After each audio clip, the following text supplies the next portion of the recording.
বাসায় মেহমান আসলে অনেক বেশি ভালো লাগে, অনেক বেশি খুশি লাগে, অনেক আনন্দ লাগে, অনেক অনেক বেশি ভালো লাগে। আসলে বলে বোঝানোর মতো ভাষা নেই।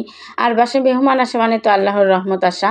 সো আমার বাসায় কিন্তু আমার ছোট বোন এসেছে আর আমার বড় বোনও এসেছে। আর তারা কিন্তু চলেও গেছে, কিন্তু ভিডিওটা আমি দেরিতেই শেয়ার দিচ্ছি, তখন তো সময় পাইনি। আর অনেক দিন পর আমার বোনের সঙ্গে আমার দেখা হয়েছে, আমার বাসায় এসেছিল। অনেক ভালো লাগার একটা দিন ছিল, আর সেই ভিডিওটাই শেয়ার করলাম, রান্নাবান্নার ভিডিও। আসসালামু আলাইকুম সবাইকে, কেমন আছেন সবাই? আশা করছি ভালো আছেন। আমি আল্লাহর রহমতে অনেক ভালো আছি। সো এই তো সকাল সকাল উঠে সবার জন্য পরোটা ভাজছি। আর আমি সরিষার তেলের পরোটা খেতে ভালোবাসি, তাই সবার জন্যই বানাচ্ছি। আর ভিডিওটা শর্টকাটভাবে দেখাচ্ছি, আর পুরোটা তো দেখানো সম্ভব না, লং হয়ে যাবে। অলরেডি কিন্তু লং হয়েই গেছে। আর এখানে হচ্ছে সকাল সকাল এই তো পরোটা ভাজছি সবার জন্য। আর পরোটাটা খাওয়া হবে রাতে সাদা ভাতের সাথে। গরুর মাংস খাওয়া হয়েছিল, আর রাতের মাংস আছে, সেই মাংসগুলো দিয়ে কিন্তু খাওয়া হবে। আর একটা সবজি করেছিলাম, সেই সবজিগুলো দিয়ে। সো মাংস দিয়ে পরোটা খেতে কিন্তু অনেক ভালো লাগে। গরুর মাংসের সাথে পরোটা থাকলে তো কোনো কথাই নেই, অসম্ভব ভালো লাগে। আমার অনেক বেশি প্রিয় একটি খাবার, মানে সকালের জন্য। সকাল সকাল কিন্তু মাংস, রুটি, সবজি এসব খেতে আমার কাছে ভালো লাগে। আর প্রতিদিন তো খাওয়া হয় না, মাঝে মধ্যেও। তো এই তো সবার জন্য কিন্তু রেডি করে দিচ্ছি, সবাই এখন খাবে। সো খাওয়া দাওয়া শেষে এই তো দুপুরের জন্য রান্নাবান্না মানে করছি। এই তো দুপুরের রান্নাবান্না চলছে। এখানে হচ্ছে গরুর মাংস দিয়ে বিরিয়ানি হবে আর চিকেন ফ্রাই হবে। আর গরুর মাংস দিয়ে বিরিয়ানির জন্য এই তো প্রথমে আমি পেঁয়াজের ব্রেস্তা বানিয়ে নিচ্ছি। বেশ কিছু, মানে অনেকটাই পেঁয়াজ কিন্তু আমি কেটে নিয়েছি, ভেজে নিচ্ছি, বেরেস্তা বানাবো। এই তো অর্ধেকটা উঠিয়ে নিব, আর বাকি অর্ধেকটা দিয়ে আমি মাংস রান্না করব বিরিয়ানির জন্য। সো বিরিয়ানির জন্য মাংসগুলোকে একটু মানে সাইজ করে কেটে নিয়েছি, মানে খুব বেশি ছোটো না, খুব বেশি বড় না। মানে 2 কেজি মাংস নিয়েছি, 2 কেজি মাংস দিয়ে 2 কেজি চালে আমি রান্না করব। এই তো অনেক সুন্দরভাবে কিন্তু আমি রান্না করে নিচ্ছি। আর বিরিয়ানির মাংসতে পেঁয়াজের ব্রেস্তা দিয়ে মানে রান্না করলে কিন্তু বিরিয়ানিটা খেতে অনেক মজা হয়, অনেক সুস্বাদু হয়। তারপরে এই তো দিয়ে দিলাম লবণ, তারপর একটু নাড়াচাড়া করে নিব, যেহেতু মানে চুলাটা মানে কড়াইটা মানে গরম হয়ে গেছে, একটু নাড়াচাড়া করে নিচ্ছি, মানে খুব তাড়াহুড়ো করে নিচ্ছি আর কি। তারপরে এই তো নাড়াচাড়া করতে করতে কিন্তু মানে মাংসের মধ্যে বলক চলে এসেছে। এরপর কয়টা কাঁচা পেঁয়াজ আর কি মোটা মোটা করে কেটে দিয়েছি, যেহেতু গরুর মাংসের সাথে কিন্তু ওগুলো গলে যাবে নাড়াচাড়া করতে করতে। তারপর আস্ত রসুন দিয়েছি 3টা, তারপর আদা বাটা, রসুন বাটা, জিরা বাটা দিয়েছি। এরপরে এই তো খুব ভালোভাবে নাড়াচাড়া করে নিচ্ছি, অনেক সুন্দরভাবে নাড়াচাড়া করে কষিয়ে নিব। প্রথমে বাটা মশলাগুলো দিয়ে একটু ভালোভাবে কষিয়ে নিব। আর মশলা একটু কম করে দেব, যেহেতু আমি প্যাকেট মশলায় রান্না করব বিরিয়ানি।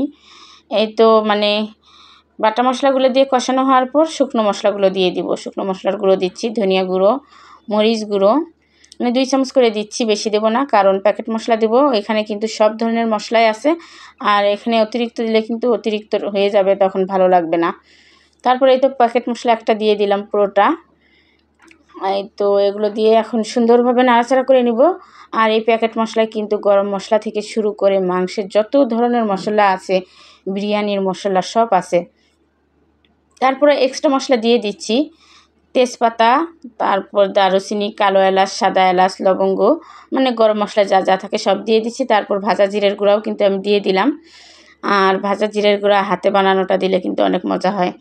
এই তো অনেক সুন্দরভাবে নাড়াচাড়া করে নিচ্ছি, অনেক সুন্দর কিন্তু কালার চলে এসেছে, অনেক বেশি সুন্দর হচ্ছে কিন্তু। তারপরে তো ঢাকনা খুলে ঢাকনা দিয়ে বারবার নাড়াচাড়া করে আমি কিন্তু কষিয়ে নিচ্ছি। প্রায় 20 মিনিটের মতো কিন্তু আমি মাংসটা কষিয়ে নিয়েছি। আর পাশের চুলায় কিন্তু গরম পানি বসিয়ে দিয়েছি, মাংসের ঝোল দেবো। তারপর বিরিয়ানি যেহেতু বানাবো, গরম পানি লাগবে, এই জন্য পানি বসিয়ে দিয়েছি। পানিটা অতটা গরম হয়নি, কিন্তু মাংস তো কষানো হয়ে গেছে। তারপর মাংসের মধ্যে এই তো ঝোলের জন্য পানি দিয়ে দিলাম সিদ্ধ হওয়ার জন্য। খুব বেশি পানি লাগবে না, যেহেতু কষানো হয়েছে অনেকটা সময় নিয়ে। এখন মাংসটা এই তো পাশের চুলায় দিয়ে দিলাম কষানোর জন্য, আর গরম পানিটা আমি ইন্ডাকশনে দিয়েছি। আর যেহেতু বিরিয়ানিতে গরম পানি লাগবে, এই জন্য পাশের চুলায় ইন্ডাকশনে আমি গরম পানি বসিয়ে এই তো এখানে চালটা ভেজে নিব বিরিয়ানির জন্য। প্রথমে তেল দিয়েছি কিছুটা, সাদা তেল, তারপর হচ্ছে ঘি দিয়েছি। ঘি দিয়ে চালটা ভেজে নিলে কিন্তু অনেক মজা হয় বিরিয়ানি, পোলাও, যে কোনো কিছু। ঘি দিয়ে রান্না করলে কিন্তু অনেক মজা লাগে। এই তো আমি ঘি দিয়ে কিন্তু ভেজে নিচ্ছি। অনেকটা সময় নিয়ে বেশ কিছুক্ষণ আমি ভেজে নিব খুব ভালোভাবে। আর ভালোভাবে ভেজে নিলে কিন্তু অনেক ঝরঝরে হয়, মজা লাগে। আর চালটা কিন্তু 1 ঘন্টা আগে আমি ভিজিয়ে রেখে ধুয়ে পানি ঝরিয়ে রেখেছিলাম। আর আগে থেকে চাল যদি ধুয়ে পানি ঝরিয়ে রাখা হয় তাহলে কিন্তু পোলাওটা কিন্তু ঝরঝরে হয়ে যায়। পোলাও, বিরিয়ানি যে কোনো কিছু আর কি অনেক ঝরঝরে হয়। যদি আগে থেকে মানে আধা ঘন্টা বা 1 ঘন্টা আগে ধুয়ে পানি ঝরিয়ে রাখা হয় তাহলে ঝরঝরে হবে আর ভালোভাবে একটু ভেজে নিলে হবে। তারপর দিয়ে দিলাম 1 চামচ আদা বাটা, রসুন বাটা। যেহেতু এটা বিরিয়ানি সেহেতু এখানে কম মশলা দেব। দিয়ে এই তো খুব ভালোভাবে নাড়াচাড়া করে ভেজে নিচ্ছি। অনেক সুন্দর একটা স্মেল আসছে, অনেক ভালো লাগছে কিন্তু। তারপর এখানে কিন্তু আরেকটা প্যাকেট থেকে আমি মশলা দিয়ে দিলাম। আর বিরিয়ানির মশলা কিন্তু আমার ঘরে সবসময় থাকে, যেহেতু প্রায় দিনে রান্না করা হয়। আমার বাচ্চাদের, আমার পরিবারের সবার বিরিয়ানি অনেক বেশি পছন্দ। প্রতি সপ্তাহেই বানানো হয় বা প্রায় মাঝে মধ্যেই বানানো হয়। যাই হোক, মশলা দিয়ে এই তো চালটা খুব ভালোভাবে ভেজে নিচ্ছি। আর ভাজা কিন্তু হয়ে গেছে। এখন এই তো পানি দিয়ে দিচ্ছি, গরম পানি। 2 লিটার চালের জন্য আমি 4 লিটার পানি দিব এখানে। এই তো 4 লিটার পানি কিন্তু আমি মেপে রেখেছিলাম, সেটাই দিয়ে দিলাম। অনেক সুন্দরভাবে কিন্তু হবে এতে করে পরিমাণ মতো পানি দিলে, মানে একদম পারফেক্ট হবে। আর আমার পোলাওটা কিন্তু, বিরিয়ানিটা কিন্তু একদম পারফেক্ট হয়েছিল। সো এই তো পানি দেওয়ার পর স্বাদ মতো লবণ দিয়ে এই তো এখন ঢাকা দিয়ে রাখবো। আর ঢাকা দিয়ে রাখার পর আমি আর ক্যামেরা অন করতে ভুলে গিয়েছিলাম, সো ভিডিওটা স্কিপ হয়ে গেছে। যে মাংসগুলো যে মানে পোলার মধ্যে দিয়ে দিয়েছি, তারপর কাঁচামরিচ দিয়েছি, তারপর বেরেস্তাগুলো দিয়েছি, আরও অনেক কিছু দিয়েছি, সেগুলো মানে ফুল ভিডিওটাই আমার স্কিপ হয়ে গেছে। তারপর শেষের দিকে যে ঘি দিতে গিয়ে দেখি তো আমার ক্যামেরাটা অফ, তারপর অন করে দিয়ে এই তো ঘি দিয়ে নাড়াচাড়া করে নিচ্ছি। আর বেরেস্তা কিন্তু আগেই দিয়ে দিয়েছি, আর সামান্য একটু ছিল, সেগুলো এখন দিয়ে দিলাম।